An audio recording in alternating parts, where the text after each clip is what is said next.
Hello and welcome to Meet the Music. Thank you for joining our musical journey. I'm your host, Thomas Corley. This episode features one of a few genres in our series, the many sounds of the African American music genres. This episode's genre is R&B, early 1940s to early 1960s. Our guest in this episode is our first guest to return for a second conversation. We are fortunate enough to have Dr. Timothy Dodge, or Dr. Hipcat, as he is known to his listeners on WEGL, Auburn FM 91.1. If you're interested, you can listen to it through the internet. If you remember, Dr. Dodge gave us an insight on the calypso music genre. If you missed it, be sure to take a listen. Dr. Dodge is very knowledgeable on calypso. He also gave us a pretty good playlist. Dr. Dodge, welcome back to Meet the Music. Thank you. So let's just dive right in. How did you become a fan, or how did you first hear R&B? Okay. Yeah, growing up in rural New Hampshire in the 60s, I didn't hear much then, but about 1970, when I was 13 years old, you might say the 50s revival got going big as a cultural phenomenon. And, I was not particularly interested in the current sounds that most of my classmates, fellow teenagers were listening to. So I discovered 50s rock and roll. And that, of course, is in many ways an offshoot and a relative of originally rhythm and blues, because as I listened to it more and more, the music, I began to catch on that, okay, there's, white popular forms of rock and roll, which are good, rockabilly and all that sort of stuff. But then there are the African-American sounds, especially the vocal group sounds, that I began latching onto. And what really, you might say, fully got me more knowledgeable and involved was when I went away to college in 1975. I went to Swarthmore College right outside of Philadelphia. And not only did I get involved with my own first time on radio, then on WSRN, but I listened to two absolutely fantastic radio shows, hosted by other DJs who were not students. These were other stations, commercial stations. Well, one a commercial, one a university station, that did feature not only 50s rock and roll rhythm and blues, but some of the rarer sounds. And one of them was simply called the R&B show, the Rhythm and Blues Show. That was hosted by a man named Charlie Horner. And the other one was a really wild disc jockey named the Geeter with the Heater. His real name is Jerry Blaffett, who was extremely entertaining. I mean, among the stunts, for instance, he did, and this is in the 70s, so computerized technology really wasn't around the way we know it now. He played two Little Richard records at the very same time, and it worked. I don't know how he timed it. So that really is kind of, you might say, what really got me interested much more in depth in the R&B side of early rock and roll. And then, of course, in the decades that have followed since, I've continued with my interest, not only with collecting records and CDs, which I still do to this day, but also I've purchased a fair number of books over the years and read other books that are in the library. So it's a combination of starting out as a teenage fan, kind of not very knowledgeable, and now someone who's more or less a fanatic fan. And as you know, I've published a few works that do relate as well to the early days of rhythm and blues. So can you give us the historical, chronological order of the history of R&B? Sure. I'll try not to be way too expensive, but I mean, it does. No, you know what, Dr. Dodge? Your episode is pretty popular on Calypso. So the details that you provide. So, and now we're in 41 countries now, or at least downloaded in 41 countries. So that's all thanks to you and your details. So don't hold back. Well, thank you. Okay. I'll see what I can do here. In many ways, you could say one of the real primary roots of the music that became known later on as rhythm and blues actually is gospel music, in terms of style, and not in terms so much of obviously the words and the sentiment. But if you want to take that way back, we can go back to the days of spirituals at first, but to you might say start focusing a little bit more. You would say really in the early 1900s, the recording industry, which had already been around really since the late 19th century, but the recording industry starts picking up. And in the exact year of 1920, there was a recording by an African-American woman, Mamie Smith, that was titled Crazy Blues. It's Dixieland jazz accompaniment, but she does sing in style, the style of what we now know as blues, and that it was on the OKEH record label, and that is what kind of alerted basically the record companies that, oh, wait a minute, they had been recording African American music before then, scattershot, primarily but not exclusively spirituals and some vocal harmony type recordings, popular vaudeville type stuff, things like that.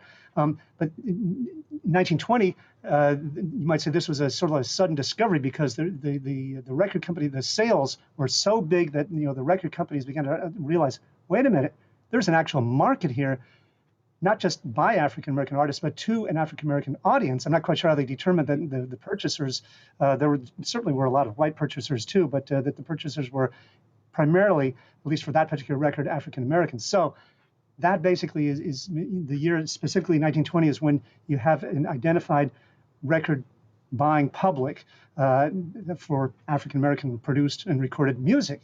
And so they used a relatively crude term. Race music was what they called it.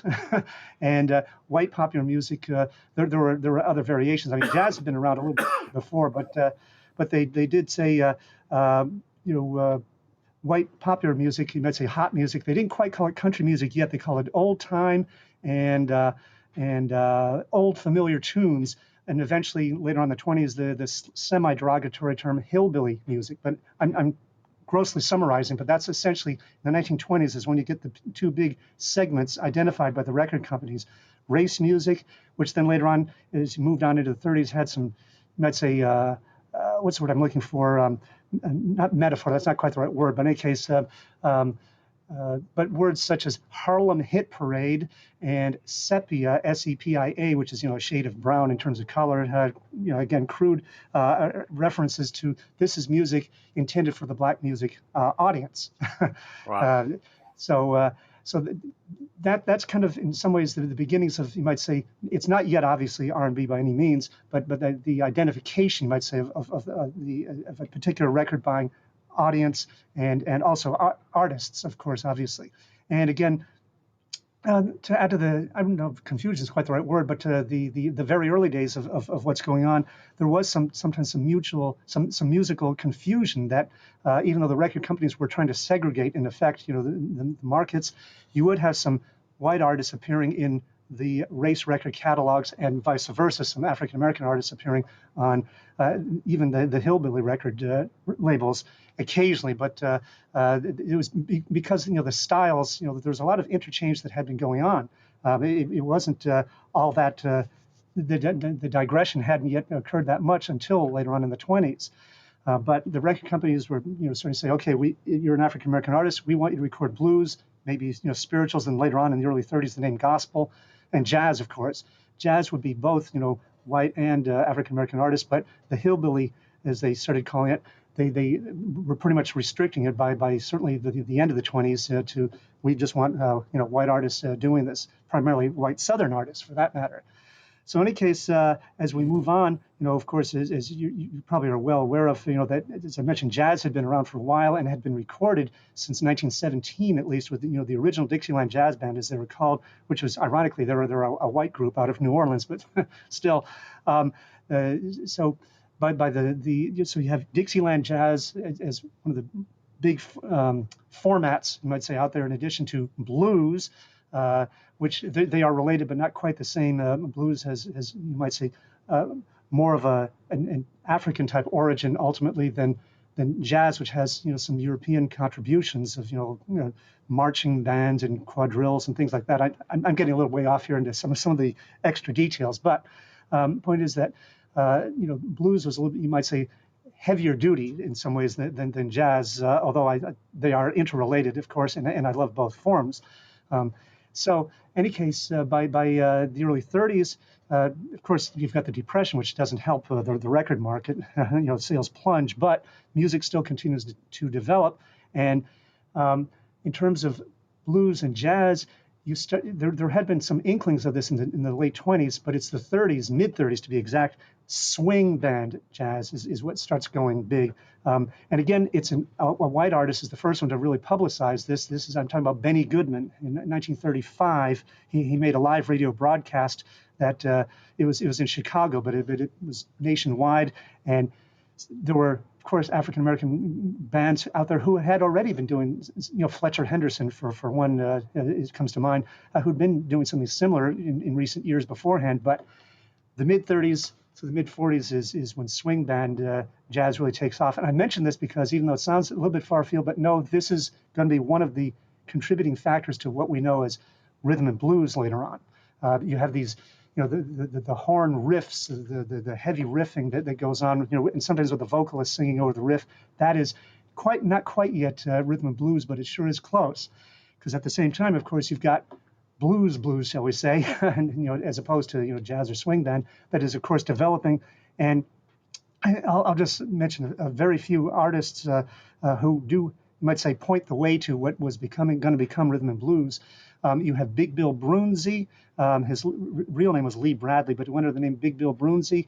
Very prolific recording artist from the mid 20s through the late 50s. And not only was it that he was very prolific in terms of being he composed a lot of songs. He also accompanied many dozens, if not hundreds, of other artists, but he also on his own recorded under his own name.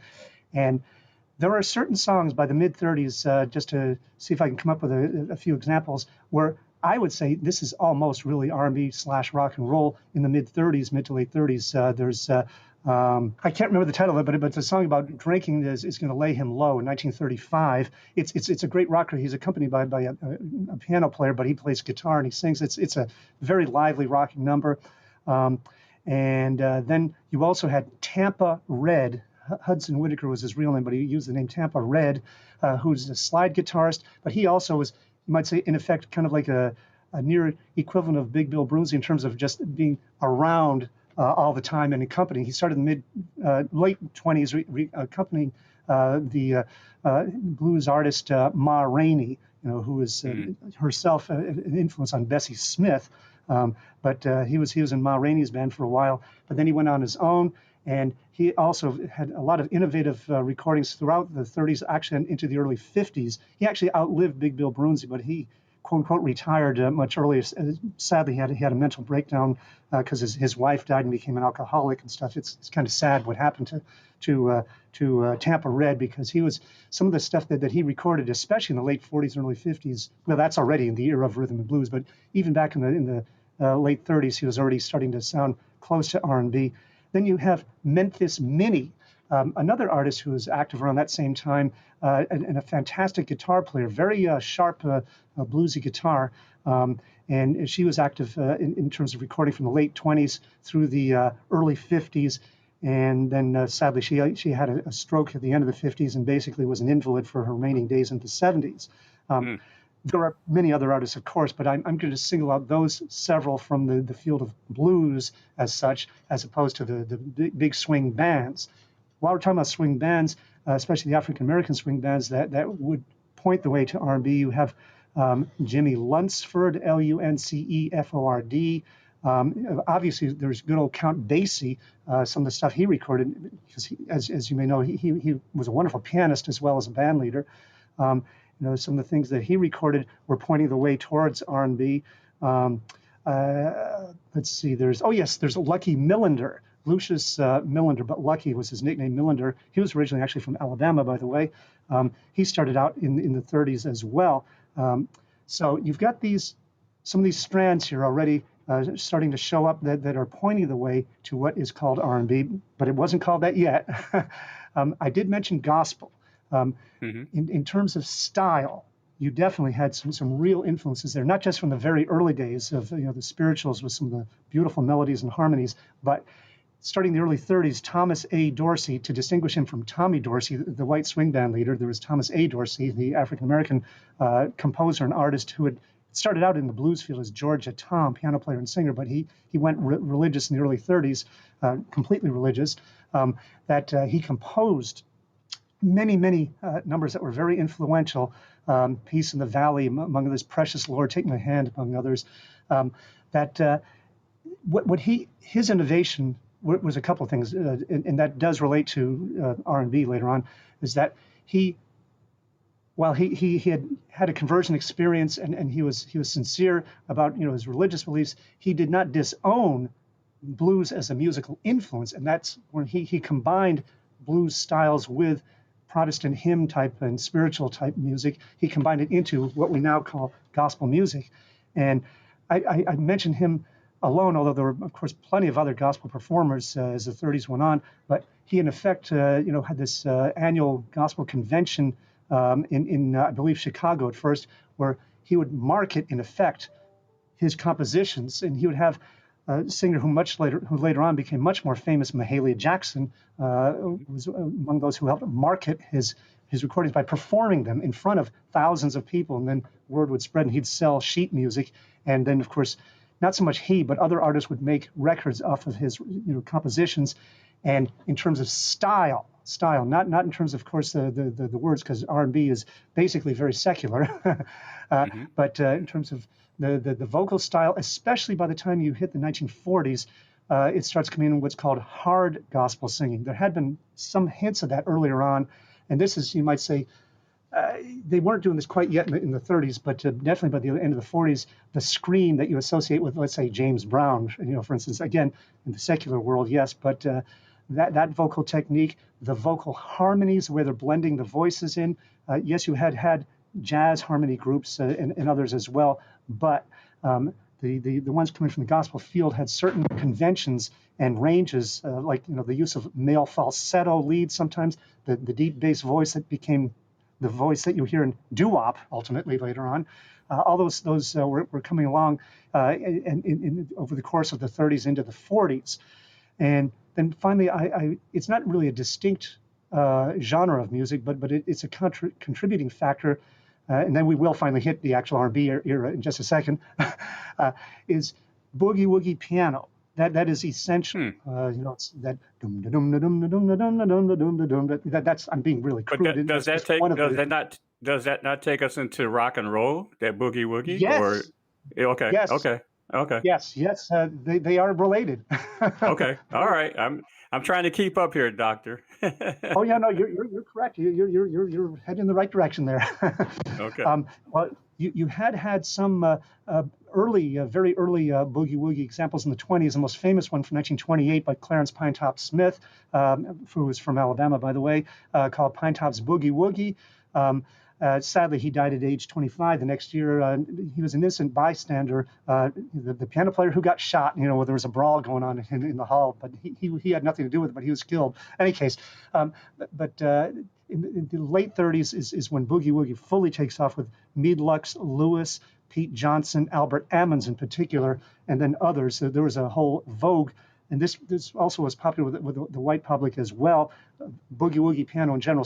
There were some commercial derivations that were, a little, you might say, artificial and bland sounding, but truly competent boogie piano players. And I count myself as a decent amateur. I'm not quite in their league, but I play in that style myself. I've digressed a little bit here, but I do have a sincere interest and I think some knowledge of this. But the truly heavy boogie R&B players, boogie piano players, they definitely laid a foundation for rock and rhythm and blues, which definitely will tie into very early rock and roll, as I'll touch on in just a moment.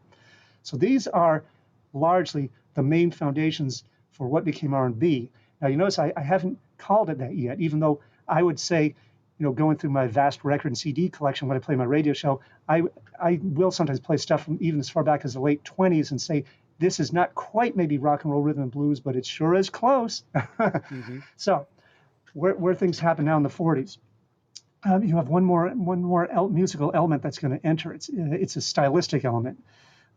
It's kind of pinpointed, you might say, to 1944. It was in Los Angeles. There were a series of jams, I guess you could call it jam sessions, that were hosted in the Philharmonic Hall. It's called Blues at the Philharmonic. And there was a record called Blues Part 2, kind of a very nondescript title for sure, but it has a saxophone solo that consists largely of a heavily repeated blast on the saxophone. It was Illinois Jack. I'm not quite sure how to pronounce his name. Jacquet. I don't know if it's pronounced Jacquet, the French way, or Jacket, but he's a notable early saxophone player who's linked to rhythm and blues. His roughly 2-minute long saxophone solo in 1944 on Blues of the Philharmonic, Blues in Part 2, as it was called. It was a live recording, which was pretty unusual also for that time, on a 78 RPM record. But that, in some ways, in terms of saxophone style, that's the beginnings of officially, shall we say, R&B saxophone. And definitely the saxophone picks up from the mid-40s. I mean, that becomes one of the main big instruments. I'll just name a few of the major sax players who in effect formed what finally became R&B. You have, Wild Bill Davis was his name. You had Big J McNeely in 1948. It was a big hit in the 49 called Deacon's Hop. You had Al Sears. And a little bit later on, you had Willis Gatortail Jackson, who briefly married the famous R&B singer Ruth Brown. And then you had Sam the Man Taylor, as you can tell. So these guys had nicknames.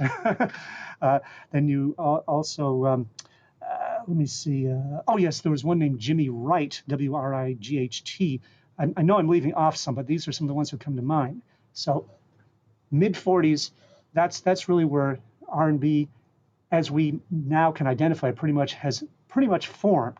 I'll mention a few landmarks, and then when the name comes up, because it wasn't quite yet called rhythm and blues, even though that is a good description of the music.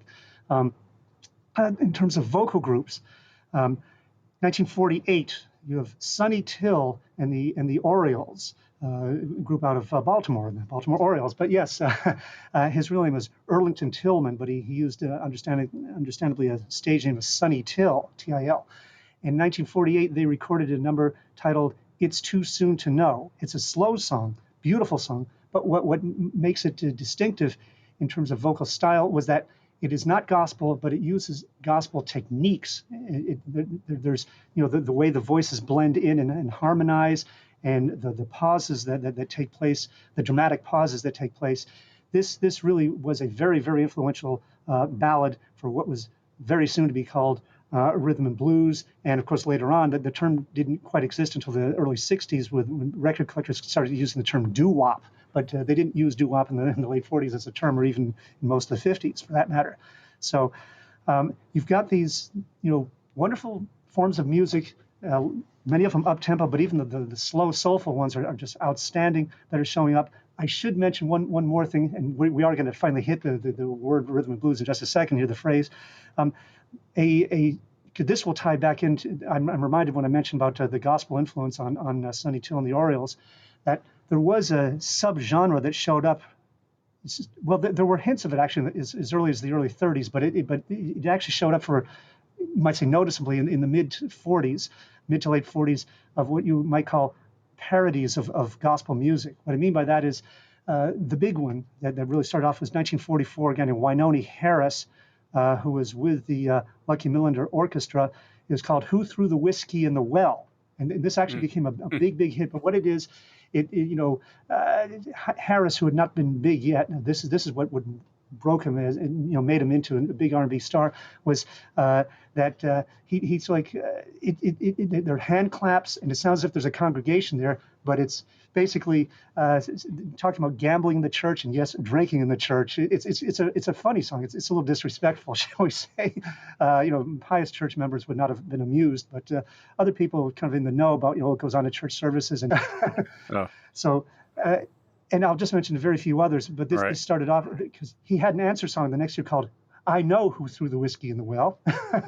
There was also, again, back to Sonny Till and the Orioles, they recorded one called Deacon Jones in 1949. It's about, shall we say, a deacon who likes underage girls, which now would be kind of a shocking subject, but in those days maybe a little less shocking in some ways. And there were several others that contributed. But okay, where does the phrase R&B come in? Well, this music before you go there, let me ask you a question. Yeah. When did Race Records or Race Records labels drop? Well, that's what we're about to hit that. Oh, okay. Yeah, basically it's the end of the 40s. those terms, Harlem Hit Parade, race records, were still in use well into the 1940s. But 1949, I think his name was Herb Wexler. He was a columnist for Billboard magazine, the music industry magazine, main music industry. I mean, there was also Cashbox and some others, but Billboard was very big, and he was assigned basically to review and write about the field of African American music. And maybe you could say he was a more forward-looking man. He realized race records is not really the term to be using, and so he, I think, rather accurately characterized the music as rhythm and blues, and so he came up with that as a term, and it was quickly adopted by, you might say, the record industry. They realized, we're not going to use the term race music anymore. And even Harlem Hit Parade, which, isn't all that offensive still, we're not going to even use that. That sounds old-fashioned by this point, shall we say. So 1949 is the year where the music, you might say, is christened rhythm and blues. And it's definitely starting to really, really take off in terms of popularity. I mean, you are already by this point, he wasn't yet a hit maker by any means, but you've got Ray Charles, for instance, 1948 actually had his first one called Confession Blues. In 1951, he had his first hit. I could go off on 1,000 artists, and I better not, but I'm just using him as one quick example. He had Baby Let Me Hold Your Hand, which was an even bigger hit. But I will mention one thing, that he didn't yet have the sound that we think of in terms of Ray Charles. He was good. He was very good. He played the piano on both of these records, but his vocal sound was, you might say, the cool Los Angeles sound of Nat King Cole or a guy named Charles Brown, also, who were good, but were by no means quite as soulful yet as what you would find with Ray Charles. That starts showing up about 1952 with Kissa Me Baby, as it's titled, one of his very first records for the Atlantic record label. 53, I think, is where it really shows up with Mess Around. And I can play my own little version on the piano. I love that song so much. 1954, though, I am moving up, and I'm going to backtrack a little bit with just for a few other artists, because I know I could, as I said, talk about 1,000 artists all day, but seriously, he records, Ray Charles records the song that you might say truly immortalizes him with much of the public is I Got a Woman. And in part, it's because it does indeed, it's very gospel influenced in terms of its sound. It's kind of odd that in his autobiography, Brother Ray, he never mentions the gospel song that it's based off of. There are some theories, and I've done some listening too. There's several candidates. The Spirit of Memphis. Then they had a record, which unfortunately right now the name slips my mind.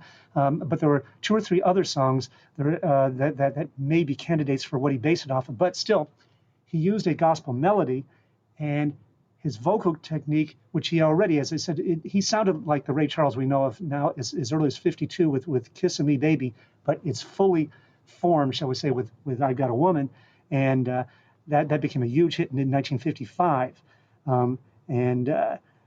This is also where he starts becoming known a little bit to the white public. I'll mention them a little bit because they do have some role to play in the history of rhythm and blues, but it is, of course, an African-American genre, at least in terms of its origins. And of course, in 1959, with Tell Me What I Say, that's where he really became a major national star with the white public as well. So I've kind of jumped ahead a little bit there, but I just how does having been somewhat of a small listener to Ray Charles, who now I finally appreciate his music, but how he was just, I don't know. I guess for me, listening to his music, it sounds like he was back and forth in different genres. And of course, artists don't want to be placed in the genres. That's the whole marketing thing with the industry. But it seems to me his music was in so many different areas, gospel, rock, R&B, jazz. I mean, he was in country. Yes. I mean, he was just all over the place. Yes. So Oh yeah, well, he definitely was you might say quite flexible. I mean, in terms of, but he was until 1962, when he had his big breakthrough in terms of country music. He was known for blues and for rhythm and blues and for jazz also. He definitely, and he also did play saxophone, not often, but he could do that too. He wasn't just, quote unquote, just a pianist by any means. Of course, he also composed a lot of his music, and he was an arranger. Yes, he was blind, but he had learned how to score music and to write music when he'd been attending the St. Augustine, Florida School for the Blind and Deaf. He left rather early at age 15. Sadly, his mother died, and so he basically felt, hey, I've got to make my way in the world now, and dropped out. But he had learned enough already, as well as having a lot of true. I mean, it's a little bit of a cliche that, and he felt uncomfortable with the term about being called the genius. But there is a genius aspect to him about his extremely great musical skills. But moving up to 1962, just very briefly, yes, he in terms of the country music, the album was called Modern Sounds in Country and Western. That very quickly he had switched record companies in the end of 1959, 1960 to ABC, because much as he got along well with the executives at Atlantic Records, and the fact that he had truly flourished as an artist there for 6 or 7 years or more, money comes into it. He's a practical man. He admits it in his autobiography. Brother Ray says it was a question of bread, is what he says. He said nothing against Ahmet Erdogan and the other people at Atlantic, but the folks at ABC Paramount, not only could they offer him much more money, but they also offered him as a condition. He I think he spoke up for this, but to own the master recordings, so that he would have real control over when his music could be issued or reissued. This was not very common, even with white artists at that time. And so, any case, so the ABC Paramount is very happy with him for the first couple of years. He does like Hit the Road Jack, among other big hits, and then he announces, I want to make a country album, and they say, what? We hired you. You're a jazz, pop, blues, soul artist, and soul. The term soul by then was in '62 certainly. They didn't forbid him, but they said, well, you're on your own, buddy. So he did this. He reviewed several dozen, before he chose, country songs that had been recorded by other artists previously, but why this was not such a foreign concept to him was because growing up in Georgia, he was born in Georgia, that's it, in southern Georgia, but he grew up in northern Florida, that's it. In any case, growing up in the border, shall we say, between Georgia and Florida in the 30s and 40s, on the radio, there was a lot of country. That time it was called hillbilly music, and it was not unusual at all for a fair number of African Americans to be listening to that music, because that, especially in rural areas, that might have been the main thing you could get. And so he felt totally at home with country music. And very quickly, I'm digressing slightly, but I think it's an interesting point about Charles, is after he had left the School for the Blind, he moved to Tampa for a while, trying to find his way and make a living as a musician.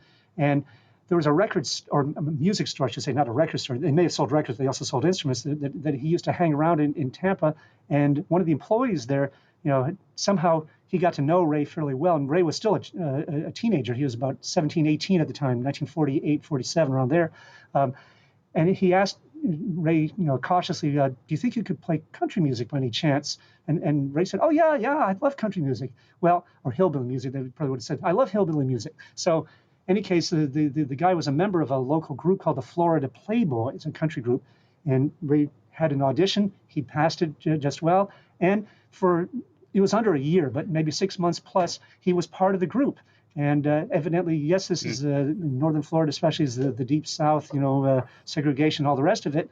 But Ray Charles mentions it on his own, that not once did he have any problems with anybody in the audience, and he had a great time, and he thoroughly enjoyed himself. The main reason he left again was he saw more money opportunities elsewhere, and he ultimately then ended up going to Seattle, actually far end of the country, and then Los Angeles. But why I mention that is just that he really did already have some genuine, not just appreciation, but ability in country. And he actually had recorded one country song done in very much of rhythm and blues style with Atlantic just before he left. And it was a modest hit. I'm Moving On, which is Hank Snow had recorded that in 1950. It's a pretty good up-tempo rockin' number. Charles, of course, changed it and made it his own, but it's still very recognizable. So you might say that was already another hint that he was very comfortable with country. Well, actually, I had mentioned Tampa Red earlier. I'll just mention him a little bit because I do think what he did in the late 40s, early 50s was already it was R&B and it was innovative for the time. He may have been an aging guy in his late 40s, early 50s. I'm 64, so it's okay for me to say that. But seriously, he wasn't like a 20-year-old or 25-year-old, or that a lot of the record companies, especially later on, were looking for more youthful images as well as sounds. But Tampa Redwood's slide guitar, and then he made an electrified slide guitar. Just a few of the very influential things he did was he recorded with a wonderful boogie-woogie piano player and singer named Big Macio. Macio Merriweather was his name. Now we're going back into the mid 40s. And some of their numbers were quite influential. They weren't at you might say the truly high levels of hit making of, let's say, Ray Charles later on, and people like Fats Domino, and I guess so again that ties in with rock and roll, which I do need to mention the connection to R&B for sure with that in just a minute. But Tampa Red, he recorded several really exciting numbers. Also slow numbers, but the up-tempo numbers are really exciting. And Big Macio, it's kind of tragic because Macio, who was a good singer in his own right, he had kind of a smoky sort of voice, almost hoarse, but not quite, but it's a very effective voice as well as strong piano playing. Just when he really hits big, 1946, he's 40 years old, he has a stroke. He survives, but unfortunately one hand is paralyzed. So Big Macio continues on actually to 1953 when he dies at age 47, and he still makes a lot of recordings using one hand. And he had somebody else named Little Johnny Jones, who was a great boogie piano player in his own right, accompanying. I don't know which side, whether it was his right or his left side that was paralyzed, but in any case, I've digressed a little bit, but I think it's worthwhile mentioning Big Macio, who needs to be recognized, I think. But yeah, back to Tampa Red very quickly. And into the early 50s, Tampa Red is recording some really, like a song called Evelina, Cool Operator. Those are just some of the ones that come to mind right off as truly heavy R&B examples. Often he's accompanied by other great pianists later on, Little Johnny Jones, among others. This guy is given credit in terms of what you read in music histories, popular music histories, for only one hit, which was a massive hit, but he recorded a lot of other good stuff. I'm talking about Guitar Slim. His real name was Eddie Jones. Long story short, he also, you might say, came from the church. He was not a gospel singer as such, but he obviously had church influences. His vocal style, if you ever heard his records, you know what I'm talking about. He was from Mississippi, and obviously he was a guitarist as well as singer. Long story short, he moves to New Orleans, which was a recording center. He wants to make his name in the early 50s, 1951 to be exact. And he has a couple of very localized, I wouldn't even call them hits, but records that at least were starting to make a little bit of noise. New Arrival is one of them, which is very self-referential. It's a good up-tempo number, but still nothing all that distinctive. But it's 1953, and this ties in again with Ray Charles. Ray Charles happened to be passing through New Orleans at the time, and he was becoming known as an arranger as well as an artist in his own right.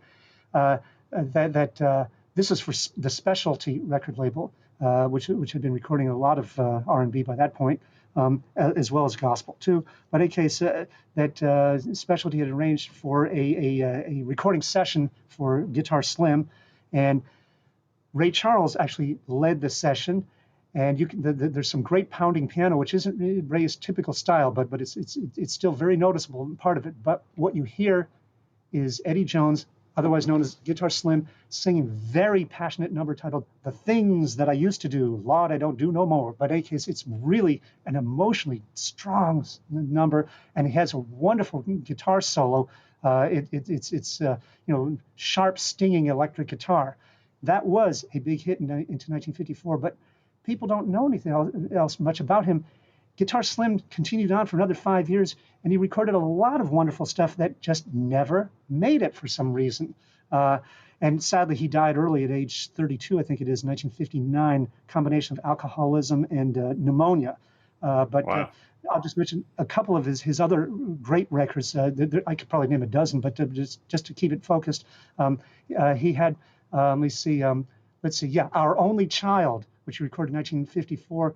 It is a devastating number. The melody is quite similar to The Things That I Used to Do, but it's about, I'll just give you one of the lines. He says, if you wanted to be a runaround, why did you have a child at all? And it's about, the woman who's totally let him down, and their child, and she's leaving going to be leaving on a train, and he's just totally emotionally devastated. And then one of his up-tempo numbers it's a self-referential song called Guitar Slim, and it's a reworked, much more exciting version of New Arrival, 1955. That thing jumps, and the guitar is absolutely smoking. And there's some great electric organ accompanying it too. I will mention maybe one more undersung artist who had even more recordings to his credit, who's again recognized really just for one thing. Smiley Lewis. His real name was Overton Lemons. He was from New Orleans, guitarist and singer. Although you didn't hear his guitar very much, perversely, the Imperialists, whom he recorded for most, they for some reason didn't want him to record too much guitar. Although, like the three numbers out of the probably 50 or 60 they recorded, the three times where he takes a guitar solo, it's outstanding. I don't understand why they. But in any case, he became known.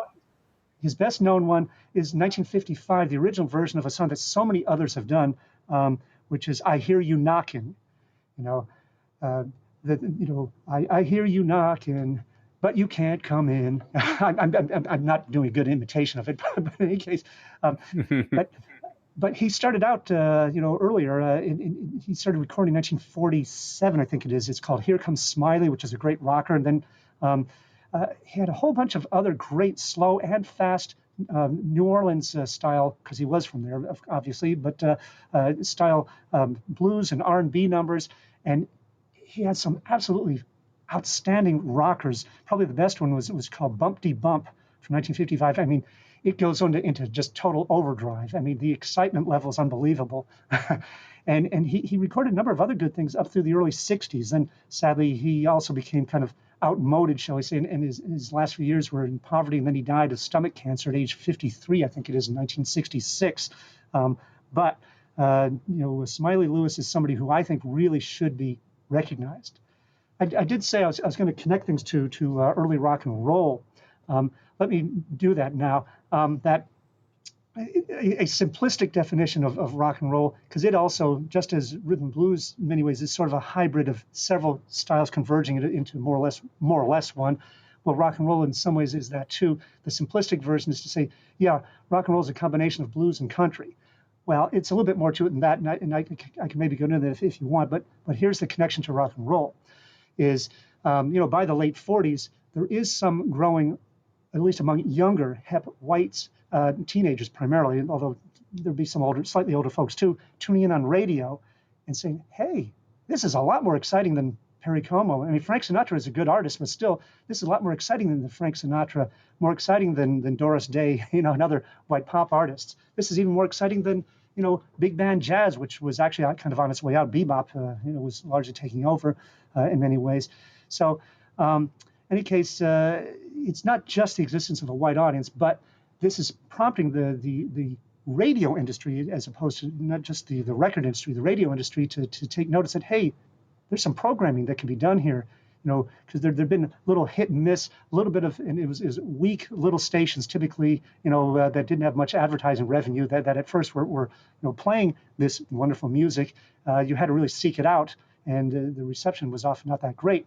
Well, by the end of the 40s, there's a real market growing for rhythm and blues, radio shows, and I'll just mention a very few, and then I'll mention the one that definitely ties in with what became known as rock and roll. But in Memphis and in New Orleans in particular, you had WDIA in Memphis and WJAX and another one, I think WM something, I forget the call letters, in New Orleans. 1948 or so, and then way out in Los Angeles, actually slightly earlier, 1947, you had a white DJ, a guy named Hunter Hancock.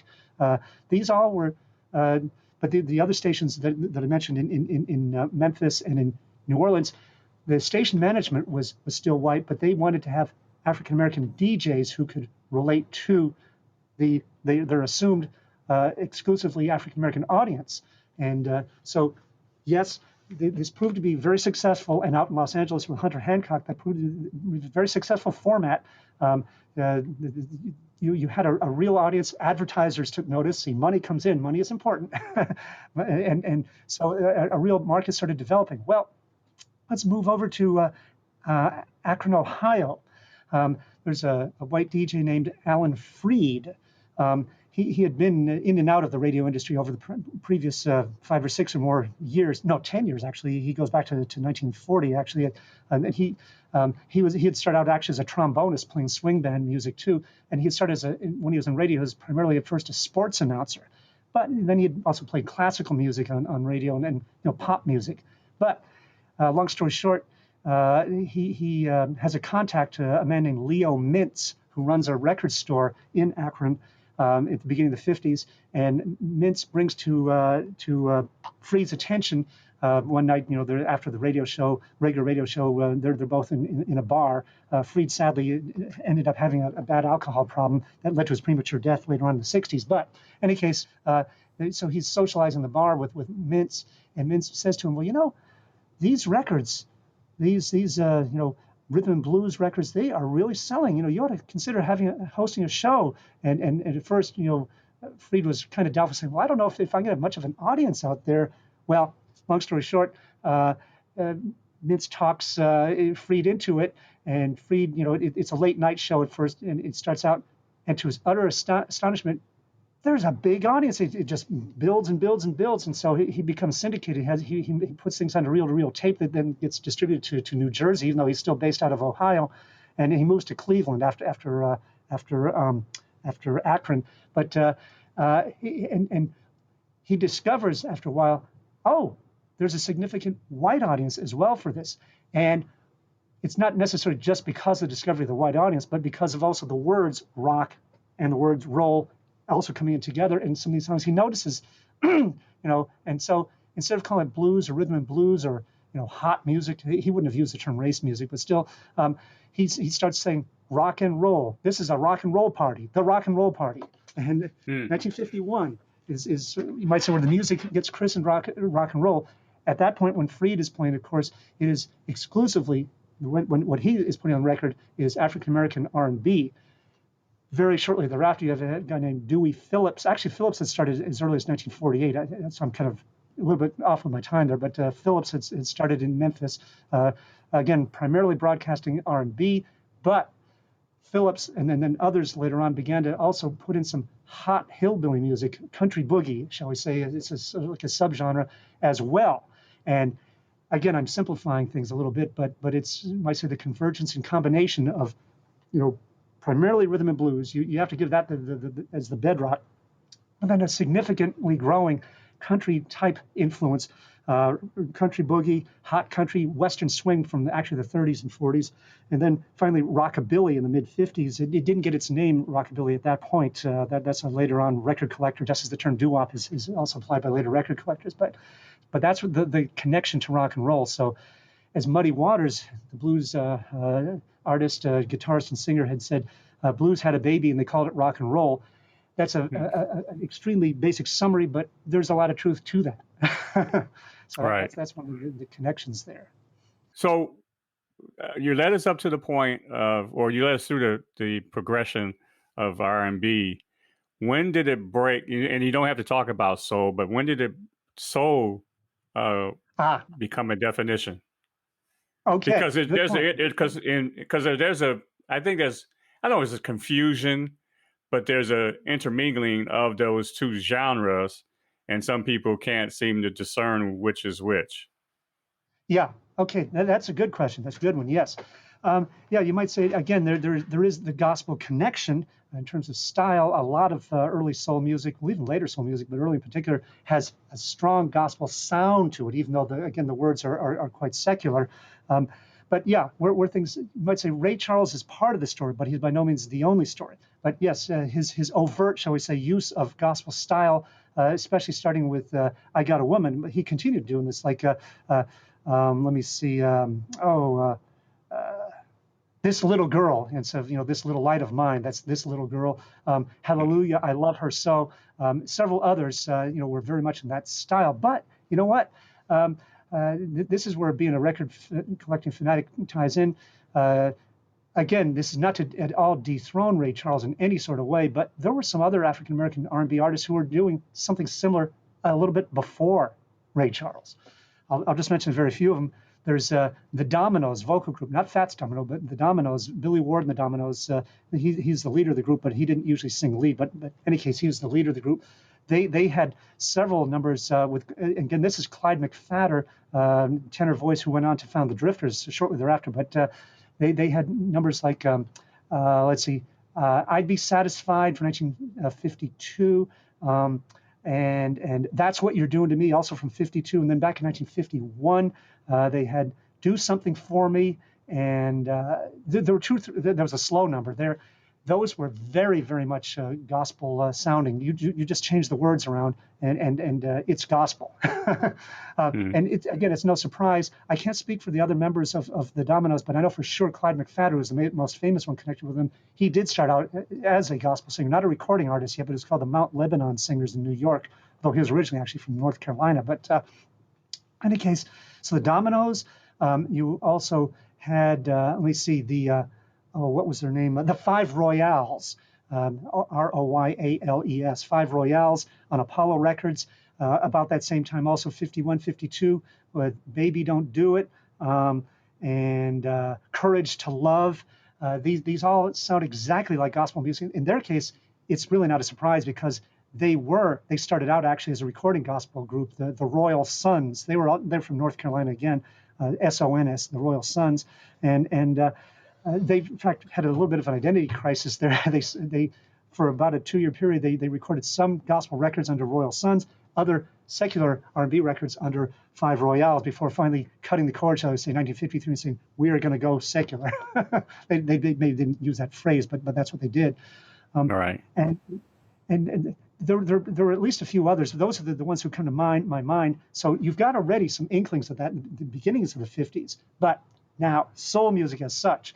Okay, by the end of the 50s, you are getting, R&B still continues to develop, and you're getting some more of, you might say, pop influences in terms of, violins, coming in, with later stuff by the Drifters. I mean, it's excellent, but it's kind of milder, shall we say, not as heavy going, not as much of a woogie beat and all. But where soul comes in is as early as 1959. I say that because Little Joe and the Thrillers, they had a big hit in 1957 that you might know, where the lead is in falsetto, called Peanuts. Peanuts. And because it was a big song, national level hit. Little Joe Cook was his name. Cook had started out actually in 1949 as a gospel singer with the Evening Light Quartet. But in any case, they had a song. Little Joe Cook and this group had a song called something like Soulsville or Welcome to Soulsville in 1959 already. And that is about the time where the music, the term soul, I'm not saying they necessarily invented it, but that's the first time I see it, at least on record, as part of a record title. And this is where you have, again, some people coming directly, might say, from the field of gospel. Aretha Franklin wasn't yet, she hadn't yet fully emerged, shall we say. She had recorded some wonderful live gospel in 1956 as a 14-year-old, or a live session.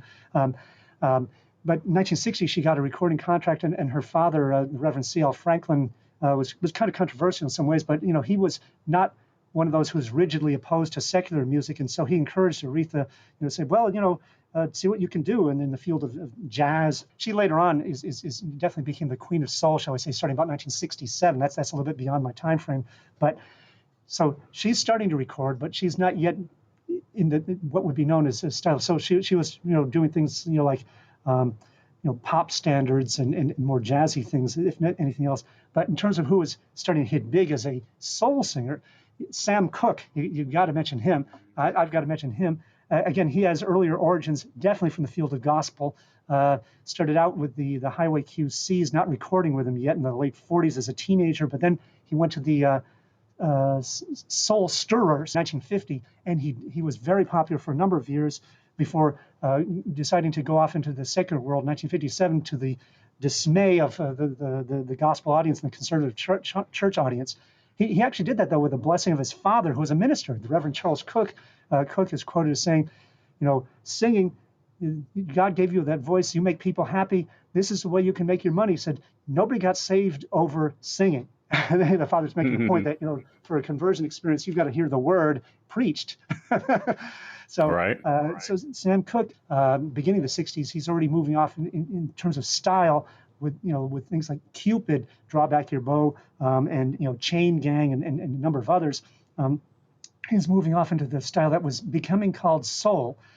I'd mentioned the Drifters, that they're a fascinating long story on their own. I won't go into them at all, except to say that yes, they were pioneering some ways the use of violin, string, symphonic sounding strings, which doesn't sound very much like soul yet, but they did.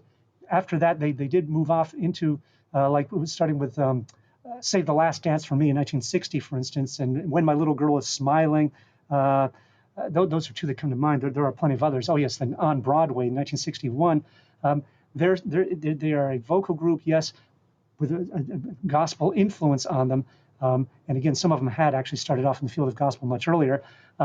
So Sam Cooke, the Drifters, and then you have, again, and Ray Charles, of course. Then you have some other artists who maybe only had one or two big hits at the time, but they were pointing the way to, you might say, the full adoption or full flowering of the music that we now, that by the early 60s is called soul. You've got Don Gardner and Dee Dee Ford. They only had one big hit, but it was a big one, 1962, called Need Your Lovin'. I don't know if you're familiar with that one. It is absolutely, it just blows you away.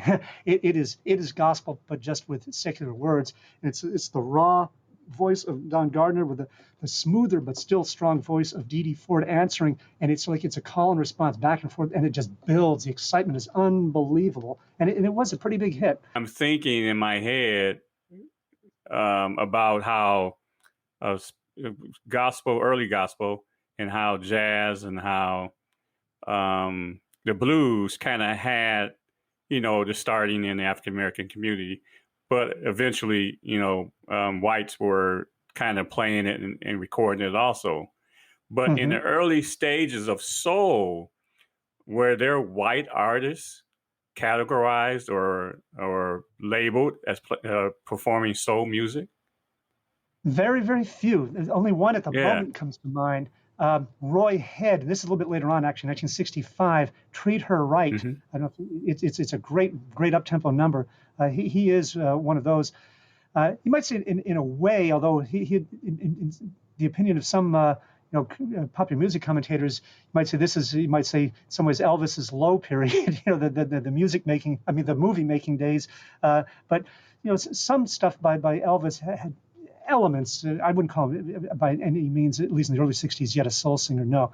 By the end of the 60s, though, Elvis definitely loved gospel If I music, Can Dream, without a doubt. In the Ghetto, some of those truly would be soul.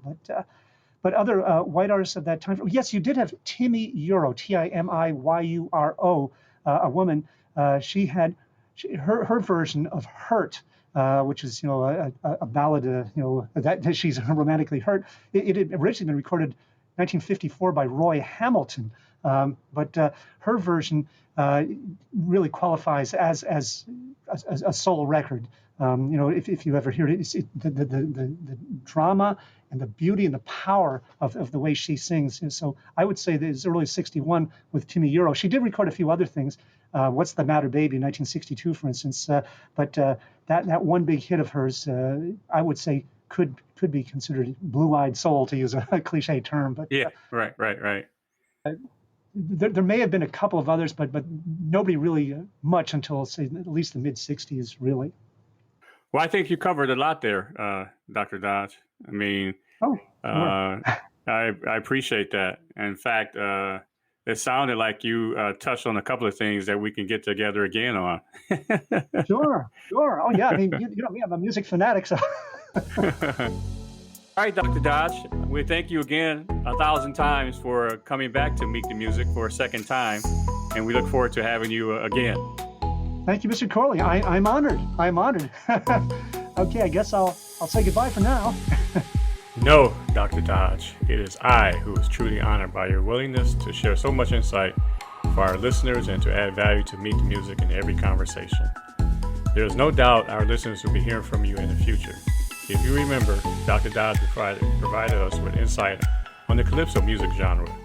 Be sure to take a listen if you haven't yet. Although this episode's featured music genre was R&B 1940s to 1960s, Dr. Dodge doesn't disappoint because, again, his willingness to also share tidbits on rock and roll and soul music genres was just as enlightening. He listed so many early artists of R&B that I'm sure I will be referring to this episode a lot. Now, if you like this era of music, be sure to tune in to Dr. Hipcat, Dr. Dodge, as he broadcasts the Golden Oldies on WEGL Auburn FM 91.1, or you can listen on the website at weglfm.com. As always, please share the link to this episode and your favorite episode with someone who wants to learn interesting facts about the music they listen to and to expand their playlist. They can listen directly from our website at meetthemusic.buzzsprout.com or wherever they get their podcasts. If this was your first episode, be sure to listen to our most downloaded episode on Zydeco for Michael Tessran, or our other episode moving up our most downloaded list with Dr. Raylan Rabaka on rap and hip-hop culture. Thank you again for joining our musical journey.